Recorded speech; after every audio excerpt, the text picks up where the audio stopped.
Hi hello friends, welcome to my channel secret recipe. இன்னைக்கு நம்ம செய்ய போகிற ட்ரெடிஷ்னல் ரெசிபி முறுக்கு. இதுக்கு தேவையான இன்க்ரீடியன்ஸ் என்னன்னு பார்க்கலாம். அரிசி, பொட்டுக்கடலை, வரமிளகா, ஓமம், எள்ளு, உப்பு. இந்த முறுக்கு ரெசிபி நம்ம ஒவ்வொரு வீட்லேயும் எல்லா ஃபங்க்ஷன்லேயும் நம்ம நார்மலாக செய்கிற ரெசிபி தான். இந்த ரெசிபி நம்ம எப்படி பண்ணுறதுங்கிறத பார்க்கலாம். இது ஈவினிங் டீ டைம் ஸ்நாக்குக்கு ரொம்ப நல்லா இருக்கும். அது கூட இது சாம்பார் சாதம், ரச சாதம், தயிர் சாதம், இது எல்லாத்துக்குமே சைட் டிஷ் நல்லா இருக்கும். இந்த முறுக்கு நம்ம ஃப்ரீ டைம்ல செஞ்சு வச்சுட்டோம்னா குழந்தைங்க சாப்பிட்றதுக்கு ரொம்ப நல்லா இருக்கும். இப்போ இந்த ரெசிபி நம்ம எப்படி பண்றதுங்கிறத நம்ம ப்ராசஸ் ஸ்டார்ட் பண்ணிடலாம். நான் ஒரு முறுக்கு எடுத்து உடைச்சு காமிக்கிறேன் பாருங்க. எவ்வளோ சாஃப்டா வந்திருக்கு, எவ்வளோ கிறிஸ்பியா வந்திருக்குன்னு பாருங்க. இந்த மாதிரி ரொம்ப சாஃப்டா வந்திருக்கு. இப்போ நம்ம இதை எப்படி பண்றதுங்கிறத பார்க்கலாம். நான் அரிசி ஒரு படியில அரைப்படி அரிசி நான் எடுத்து வச்சிருக்கேன். நான் சாதத்துக்கு வைக்கிற அரிசி தான் நான் எடுத்து வச்சிருக்கேன். இது ஒரு 3 மணி நேரம் நல்லா ஊற வச்சு நான் இப்ப கிரைண்டர்ல வச்சு நான் அரைச்சிக்க போறேன். உங்களுக்கு அரைக்கிறதுக்கு டைம் இல்லை அப்படின்னா நீங்க அரிசி மாவு கடையில விற்கிறது கூட நீங்க வாங்கி பண்ணிக்கலாம். நான் இந்த மாதிரி அரிசி எடுத்து 3 மணி நேரம் ஊற வச்சுக்கிறேன். அரிசி ஊற வைக்கும் போதே நான் 5 வரமிளகா நான் அரிசி கூட சேர்த்து நான் ஊற வச்சுட்டேன். நம்ம ஊற வச்சு அரைக்கும் போது வரமிளகா சீக்கிரமா அரைப்படும். அதுக்காக தான் நான் வரமிளகாவும் சேர்த்து அரிசி கூடயே நான் ஊற வச்சுட்டேன். இப்ப அதே படியில நான் அரைப்படி பொட்டுக்கடலை எடுத்திருக்கேன். அரைப்படி அரிசிக்கு அரைப்படி பொட்டுக்கடலை கரெக்டா இருக்கும். இது 1:1 ரேஷியோ தான். இதே நீங்க ஒரு படி போட்டீங்கன்னா ஒரு படி பொட்டுக்கடலை நீங்க எடுத்துக்கோங்க. இந்த ரேஷியோல போட்டா நமக்கு முறுக்கு நல்லா கிறிஸ்பியா வரும். இப்ப நம்ம இத ஜார்ல போட்டு நம்ம பவுடர் பண்ணி எடுத்துக்கலாம். ஜார்ல போடும்போது ஜார் ஈரம் இல்லாம பாத்துக்கோங்க. இப்ப நம்ம இத பவுடர் பண்ணிக்கலாம்.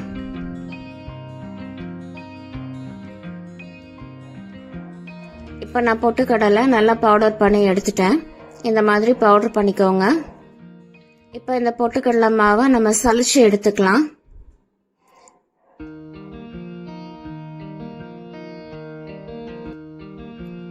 இப்ப இந்த மாதிரி ஒரு பிளேட்ல நான் சல்லடை எடுத்து வச்சிருக்கேன். இதுல நம்ம பொட்டுக்கடலை மாவை போட்டுக்கலாம்.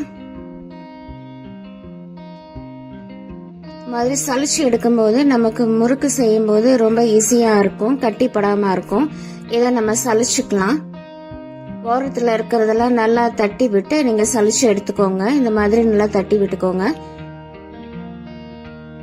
சலிக்கும் போது மாவு ஓரத்துல போய் சேர்ந்துரும். அதுக்காக இந்த மாதிரி நல்லா சலிச்சு இந்த மாதிரி எடுத்துக்கோங்க.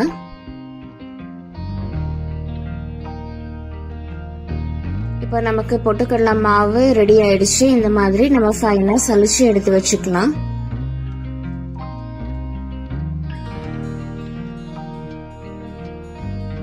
இப்போ நான் ஊற வச்சிருக்கிற அரிசியும் வரமிளகாவும் ரெண்டும் சேர்த்து நான் கிரைண்டர்ல அரைச்சி எடுத்துட்டு வந்துட்டேன்.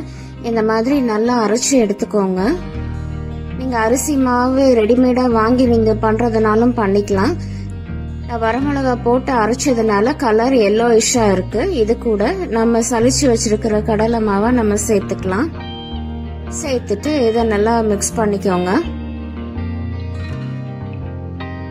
இது கூட 1 ஸ்பூன் எள்ளு சேர்த்துக்கிறேன். நீங்க கருப்பு எள்ளு சேர்த்துறதுனாலும் சேர்த்துக்கலாம். நான் வெள்ளை எள்ளு சேர்த்திருக்கேன். இது கூட 1 ஸ்பூன் ஓமம் சேர்த்திருக்கேன். ஓமம் சேர்த்தும் போது நல்லா வாசனையா இருக்கும்.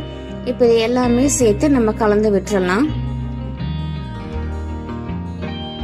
அரைச்சி வச்சிருக்கிற அரிசி மாவு, இந்த கடலை மாவு எல்லாமே நம்ம ஒண்ணு சேர நம்ம நல்லா பிசைஞ்சு விடணும். இப்ப இது கூட நான் 1 டேபிள் ஸ்பூன் வெண்ணெய் சேர்த்துக்கிறேன். இது கூடவே நான் 2 கரண்டி எண்ணெய் நல்லா காய வச்சு வச்சிருக்கேன். நான் அதையும் அது கூட நான் சேர்த்துக்கிறேன். நான் அந்த கரண்டியில 3/4 பாகம் தான் நான் எண்ணெய் சேர்த்திருக்கேன். இது தேவைப்பட்டா நம்ம சேர்த்துக்கலாம்.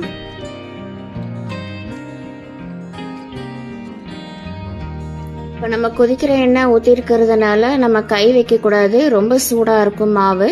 அதனால இந்த மாதிரி ஸ்பூன்ல ஒரு 2 நிமிஷம் நீங்க கலந்து விட்டுட்டு அதுக்கப்புறம் ஆறுனதுக்கு அப்புறம் நம்ம கை விட்டு நல்லா பிசைஞ்சுக்கலாம்.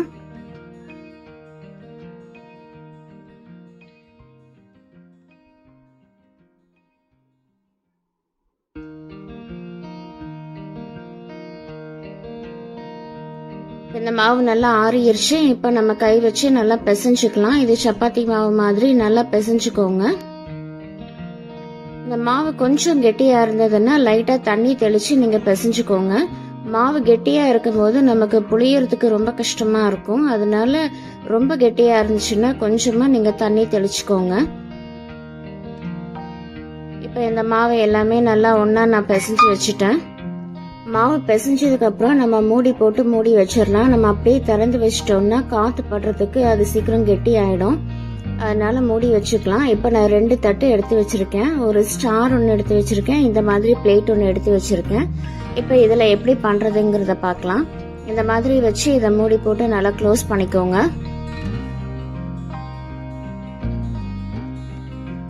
க்ளோஸ் பண்ணிட்டு உள்ள லைட்டா நம்ம எண்ணெய் தடவிக்கலாம்.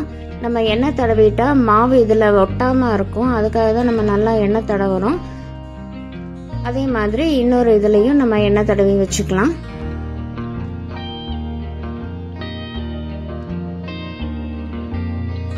இப்போ நான் கொஞ்சமா மாவு போட்டு அதுல நான் புழிஞ்சு காமிக்கிறேன்.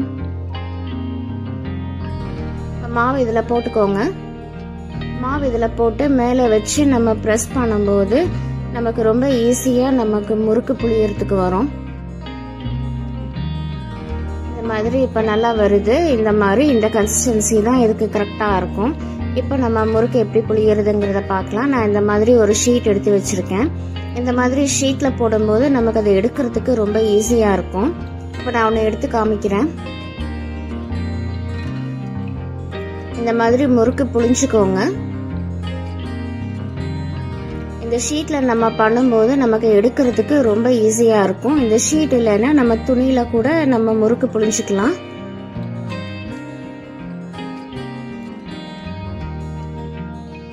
இந்த மாதிரி ஷீட்ல நம்ம ஒரு 4-5 முறுக்கு புளிஞ்சு வச்சுட்டா நமக்கு எண்ணெயில போடும்போது ரொம்ப ஈஸியா இருக்கும்.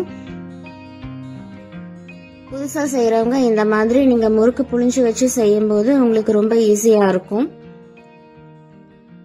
நீங்க கிளாத்லயும் கூட நீங்க இந்த மாதிரி புளிஞ்சு வச்சு நீங்க ஒன்னொன்னா எடுத்து போட்டுக்கலாம். இந்த முறுக்கு புளிஞ்சதுக்கு அப்புறம் அந்த ஓரத்துல இருக்கிறதெல்லாம் நல்லா பிரஸ் பண்ணி விட்டுருங்க. பிரஸ் பண்ணும்போது அது பிரியாம இருக்கும். இப்ப அடுப்புல ஒரு கடாய் வச்சிருக்கேன். முறுக்கு சுட்டெடுக்கிறதுக்கு தேவையான எண்ணெய் நான் விட்டுருக்கேன். எண்ணெய் காஞ்சிட்டு இருக்கு. இப்போ ஒரு சின்ன பீஸ் நான் போடுறேன். போட்ட உடனே அது மேல வந்துருச்சு. இப்போ இது கரெக்டான ஸ்டேஜ். இந்த ஸ்டேஜ்ல நம்ம முறுக்கு போட்டுக்கலாம். எண்ணெய் காஞ்சிருச்சான்னு பாக்குறதுக்கு நீங்க இந்த மாதிரி ஒரு சின்ன பீஸ் போட்டு நீங்க பாத்துக்கோங்க. இப்ப எண்ணெய் சூடாயிடுச்சு. இதுல நம்ம புளிஞ்சு வச்சிருக்கிற முறுக்கு ஒண்ணுன்னா நம்ம இதுல போட்டுக்கலாம்.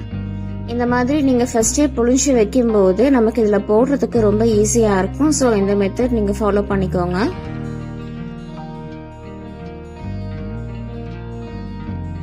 இந்த சைடு நல்லா வேகட்டும். இது ஒரு 2 நிமிஷம் ஆகும்.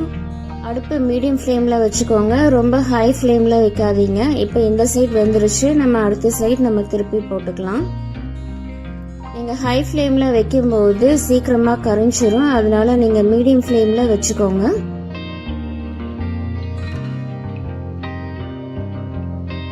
இப்ப நம்மளுக்கு முறுக்கு அந்த சைடும் நல்லா வெந்துருச்சு. நமக்கு இது வேகும் போதே நல்லா தெரியும். ஆயில இருக்கிற பபிள்ஸ் எல்லாம் நல்லா அடங்கிருச்சு. இப்ப இந்த ஸ்டேஜ்ல நம்ம முறுக்கை எடுத்துடலாம். இந்த மாதிரி முறுக்கு நம்ம ஆயில இருந்து வடிச்சு எடுத்து ஒரு டிஷ்யூ பேப்பர்ல போட்டு வச்சுக்கலாம். டிஷ்யூ பேப்பர்ல போட்டு வைக்கும் போது நமக்கு முறுக்குல இருக்கிற எக்ஸ்ட்ரா ஆயில் எல்லாமே நமக்கு வந்துடும். இப்ப இன்னொரு பேட்ச் முறுக்கு நான் போட்டு காமிக்கிறேன். இதே மாதிரி நீங்க ஒரு 4 முறுக்கு போட்டு வச்சுக்கோங்க. இந்த மாதிரி போட்டு வைக்கும் போது நமக்கு ஆயில போடுறதுக்கு ரொம்ப ஈஸியா இருக்கும்.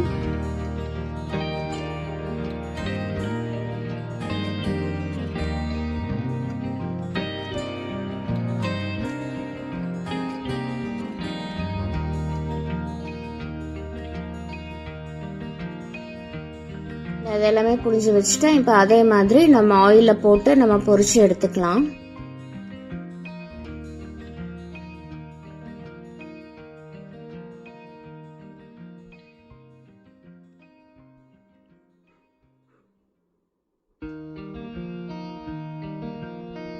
இப்போ நம்மளோட முறுக்கு ஒரு சைடு வெந்துருச்சு. அதே மாதிரி நம்ம அடுத்த சைடும் திருப்பி விட்டுக்கலாம். திருப்பி விட்டு அதே மாதிரி நம்ம வேக வச்சு எடுத்துக்கலாம். இந்த மாதிரி நீங்க மீடியம் ஃப்ளேம்ல வச்சு எடுக்கும்போது கலர் ஒரே மாதிரி வரும். இப்போ 2 சைடும் நல்லா வெந்துருச்சு. இதுவும் நம்ம எண்ணெயில இருந்து வடிச்சு டிஷ்யூ பேப்பர்ல நம்ம எடுத்து வச்சுக்கலாம். இப்போ நான் பிளேட் மாத்தி இருக்கேன். 1 ஸ்டார் இருக்கிறத நான் இப்ப போட்டு காமிக்கிறேன் உங்களுக்கு. உங்களுக்கு எந்த பிளேட் வேணுமோ நீங்க அந்த மாதிரி பிளேட் நீங்க மாத்திக்கோங்க. இப்போ இந்த 1 ஸ்டார்ல இருக்கிற முறுக்கு நம்ம எப்படி பண்றதுங்கிறத பார்க்கலாம். இந்த மாதிரி நீங்க புழிஞ்சுக்கோங்க. இந்த மாதிரி புழிஞ்சிட்டு அந்த ஓரத்துல இருக்க லைட்டா பிரஸ் பண்ணி விட்டுக்கோங்க. அந்த மாதிரி பிரஸ் பண்ணி நம்ம போடும்போது எண்ணெயில பிரிஞ்சு வராம இருக்கும். அதுக்காக தான் நம்ம லைட்டா பிரஸ் பண்ணிக்கிறோம். இதே மாதிரி நம்ம முறுக்க போட்டு எடுத்துடலாம்.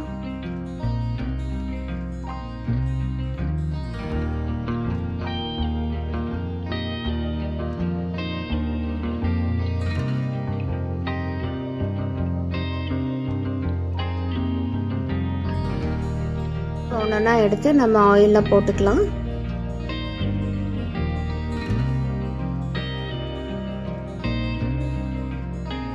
இப்போ நம்மளோட ஸ்டார் முறுக்கும் சூப்பரா ரெடி ஆயிடுச்சு. இதே மாதிரி நம்ம எல்லா மாவுமே இந்த மாதிரி நம்ம போட்டு எடுத்து வச்சுக்கலாம். இப்போ நம்மளோட முறுக்கு சூப்பரா ரெடி ஆயிடுச்சு. ஸோ ஃப்ரெண்ட்ஸ், இந்த ரெசிபி எல்லாருமே ட்ரை பண்ணி பாருங்க. இதை நம்ம எல்லா ஃபங்க்ஷனுக்கும் நம்ம நார்மலா செய்யற ரெசிபி தான். ஸ்டார் முறுக்கு நம்ம போட்டோம் பாருங்க, எவ்வளவு சூப்பரா வந்திருக்குன்னு பாருங்க.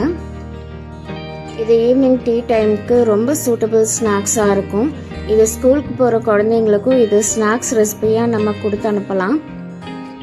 இந்த முறுக்கு நமக்கு சாம்பார் சாதம், ரச சாதம், தயிர் சாதம் இது எல்லாத்துக்குமே சைட் டிஷ்ஷா நல்லா இருக்கும். ஸோ ஃப்ரெண்ட்ஸ், இந்த ரெசிபி எல்லாருமே ட்ரை பண்ணி பாருங்க. இந்த ரெசிபி உங்களுக்கு பிடிச்சிருந்தா இந்த சேனலுக்கு லைக் பண்ணுங்க, ஷேர் பண்ணுங்க, சப்ஸ்கிரைப் பண்ணுங்க. கூட பெல் ஐக்கானை கிளிக் பண்ணுங்க. ஸோ தட் என்னோட நோட்டிஃபிகேஷன்ஸ் எல்லாமே உங்களுக்கு வந்துடும். Thank you. Take care. Bye bye.